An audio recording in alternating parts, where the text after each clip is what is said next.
It's a great honor to introduce Marty Walsh, Mayor Marty Walsh.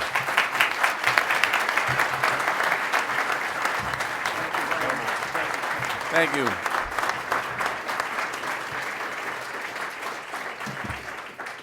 Thank you, Toby, and thank you for what you do for our city. I want to thank Ted as well for his great work, and John, you did a great job up here and what you do for work, and Kippy, thank you as well, and everyone at Improv. You guys were incredible. It's funny because you're sitting here and I'm watching it, the skit that's going on, and you know, as mayor and the district attorney and police department, we have different roles. Usually I get a call after the scene is over, when something bad's happened in the street, and trying to put myself in those situations, it's difficult at some points because you can see the natural instinct for a lot of us in the room is that, you know, tell the truth and talk to the police and work with the police and let people know what's going on, or fight racism and say, you know, speak up in your house and speak up to somebody. But the reality, and I think that's what that's happening here, the reality is very, very different, because there truly is a huge fear out in the street. And I have a chance to talk to kids a lot, even as mayor, and I'll, you know, when I get a few minutes with them, I'll get them alone and just we'll talk about some stuff and try and break some stuff down, and young kids always open up. They do. Teenagers open up to you. It doesn't matter you're the mayor or not the mayor, they're going to open up to you if they feel comfortable in having that conversation.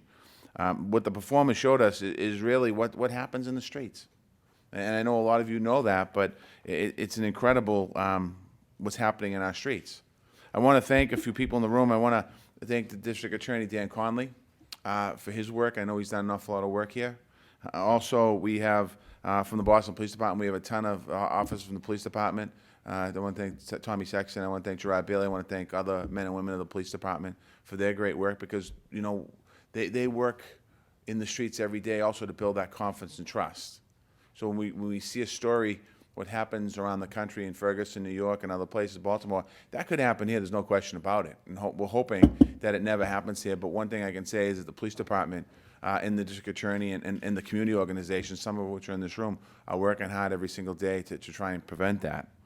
I also want to thank Julie Barrows, who's the Chief of Arts and Culture, and Toby mentioned her earlier, but what we're trying to do in the city in a whole bunch of different ways. Ron Dorsey, the Chief of Education, is here with us today as well.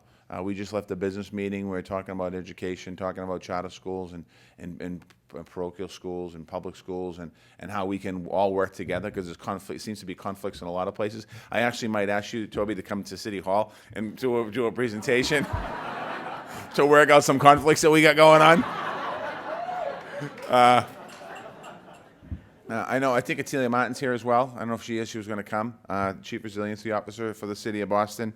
But let me just, Urban Improv has been a partner in the City of Boston for over 23 years working with kids. And when you think about the importance of doing that, there's no one way of doing it.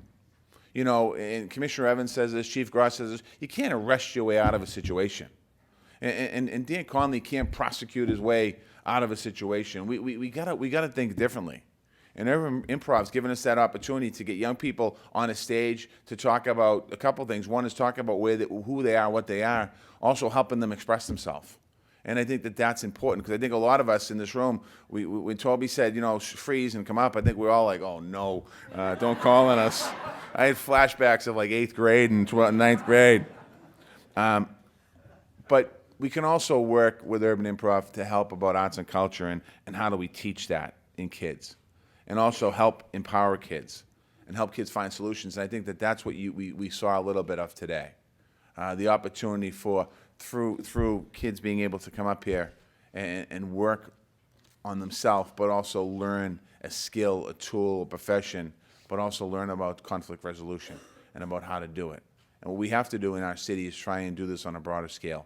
We need to go beyond the comfort zone in our city. Toby mentioned the mayor's mentoring movement. Yes, we're working on that. And anyone who hasn't signed up for a mentor opportunity, we want you to sign up. You know, one thing that I thought was, I was at a fundraiser last year, and the President of the United States was at the fundraiser, and he was talking about black and brown boys. And he was talking about how he's going to start this program to make a difference in the lives of black and brown boys. And I was sitting there in the room listening to the president talk, and I can actually see, sometimes when you see people talk about something and you see their passion and you can feel their passion through their words, I felt the president's passion through this. And he talked about the programs when we called My Brother's Keeper. And I had the chance not too long afterwards to go down to D.C. and sit with the president to talk about My Brother's Keeper. And there was a bunch of other mayors from around the country in the room, and I said to him, and others might have said the same thing. I said, Mr. President, I'm not sure what other cities and towns are going to do around the country, but Boston is going to be successful in My Brother's Keeper. I'm committing to you right now that we're going to make sure that we have a movement in our city that's going to be the best than the rest of the country. Because I can tell it's a priority of yours. It's something that you truly care about. And I said, long after your presidency is over, My Brother's Keeper is still going to be continuing on in the city of Boston. And he was appreciative of it, and what he was talking about was opportunities that he had that other young kids didn't have. And when you think about the challenges of our city, as I said, when I sat there thinking about the conflict that was being acted out on the stage, you sit there and for a minute you feel hopeless and helpless, and what can I do to improve the quality of life for every young person in our city? But our job isn't about fixing every young kid in our city at one point. And it's not my job to do that. It's our job as a community. It's our job as a society. It's our job collectively to do little bits and pieces. And what that means, if Tommy Sexton's in running the school to police and the police come in and they help conflict resolution, that's a piece of it. If Dan Conley does a program in his department of young people that were victims of violence and victims of sexual harassment, he does a piece and he has the opportunity for young people to express themselves, he's done it. If Ron Dorsey, as Chief of Education, is able to do it in the city of Boston and be able to help us through our schools, if our clergy and churches are able to do a piece, if everyone's able to do a little bit, we're able to help connect parents and kids to opportunities. Urban Improv has done this for a long time. We don't have to reinvent the wheel. We don't have to go out and come up with new programs. John spoke about what he wanted to do as a young person. And when you look at his story is like a lot of ours.